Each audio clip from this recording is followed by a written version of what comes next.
Umakyat sa mahigit 7,000 ang mga pasaherong stranded sa iba't ibang pantalan sa bansa dahil pa rin sa bagyong Aghon. Bagamat may ilang barkong balik biyahe na, asahan ng delay. Sa iba pa dahil sa mga naunang kanselasyon. Nakatutok si Oscar Oida.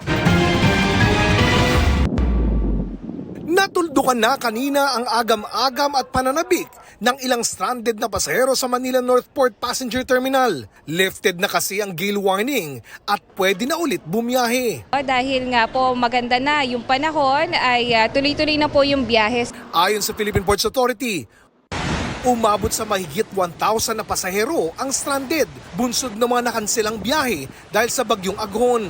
Nasa 7,000 naman ang stranded sa iba't ibang pantalan sa buong bansa. Pero abiso ng PPA, asahan ang mga delay sa ilang biyahe ngayong araw.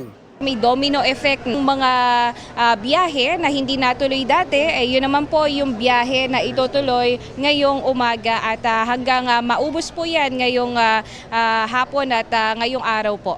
Si Aling Fatima, hindi na iwasang mangamba dahil umuwi pa siya galing sa Saudi Arabia para lang makadalo sa graduation ng anak sa Cebu sa Miyerkules.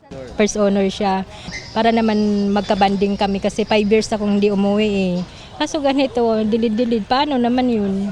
Ang masaklap, hanggang kanina ay hindi pa raw naaabisuhan kung kailan ang biyahe ng ilang pasahero. Kanina pa po kami nagantay kung may abiso sila eh.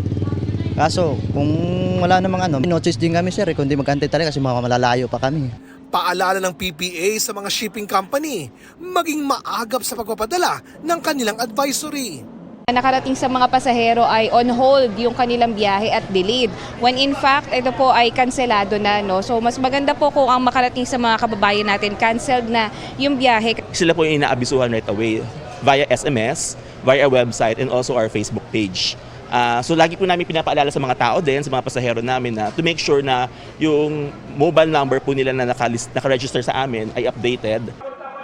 Pero hindi talaga lahat ay makakahabol sa pag-alis ngayong araw. May ilang pasahero kasing sa Miyerkules pa na reschedule ang biyahe. Gaya ni Mang Carlito, nakahapon ng umaga pa dapat ang biyahe patungong Cebu. Mag-antay na lang po kami hanggang sa Miyerkules po. Kasi hindi na kami pwedeng bumalik. Malaki pong gagastusin namin eh. Pumasahe lang sa taxi. Paliwanag ng to go.